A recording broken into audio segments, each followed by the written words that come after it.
شروع اللہ کے پاک نام سے جو بڑا مہربان نہایت رحم والا ہے۔ توبہ کر لی جائے تو ایک اچھے وقت کا آغاز ہو سکتا ہے۔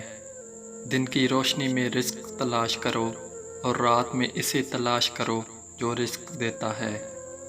میرے پاس وقت نہیں ہے ان لوگوں سے نفرت کرنے کا جو مجھ سے نفرت کرتے ہیں، کیونکہ میں مصروف رہتا ہوں ان لوگوں میں جو مجھ سے محبت کرتے ہیں۔ کوئی بھی آپ کے راز پر اتنا سچا نہیں ہو سکتا جتنا آپ۔ اگر آپ دوسروں کے دکھ میں کوئی تکلیف محسوس نہیں کرتے، آپ کو انسان کہنا مناسب نہیں ہے۔ جاہلوں کا طریقہ یہ ہے کہ جب ان کی دلیل مقابلے کے آگے نہیں چلتی تو وہ لڑنے لگتے ہیں۔ زندگی میں مصیبت اور خوف بہادر اور بزدل میں فرق کرنے کا پیمانہ ہے۔ بہادر انسان اپنے خوف اور درد کے ساتھ آگے بڑھتا ہے۔ خوف سے کمزور روح بھی اپنے اندر مر جاتی ہے۔ جب خدا کسی خوش قسمت انسان پر مصیبت لاتا ہے، وہ صرف خدا کے قریب آتا ہے۔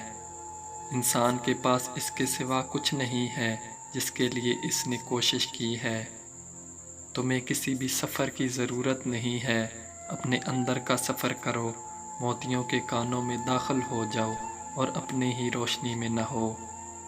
اگر تمہیں اپنی ارد گرد اندھیرا دکھائی دے رہا ہے تو ایک بار دوبارہ دیکھو، ہو سکتا ہے تم خود ہی روشنی ہو۔ مصیبت ان لوگوں پر زیادہ آتی ہے جو لگاتار بولتے رہتے ہیں۔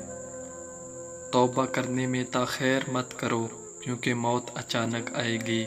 اپنے دل کو مضبوط بناؤ اور اللہ پر یقین رکھو، وہ تمہاری ہر مشکل آسان کر دے گا۔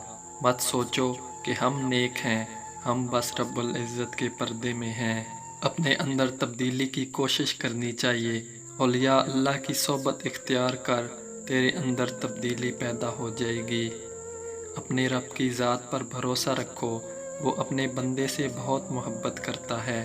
کبھی بھی اس سے مایوس مت ہونا، وہ تو 70 ماؤں سے بھی زیادہ محبت کرنے والا ہے۔